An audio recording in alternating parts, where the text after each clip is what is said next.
Welcome back to another technical video. Today we're going to be going through your question, answering it, and hopefully getting you to that solution. Guys, remember to stay just a little bit crazy just like me and get through to that resolution. Now, let's get started.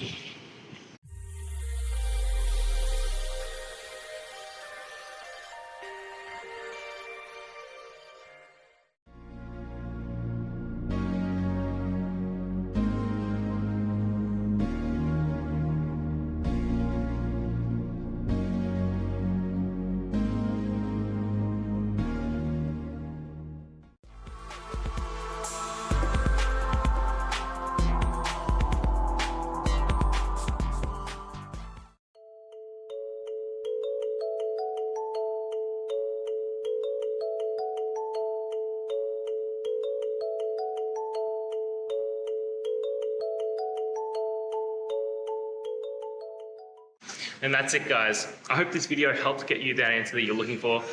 Now, I'll see you next time. Please subscribe for more question and answer videos. And if you have any more, please just shoot them through in the comments. Have a good one.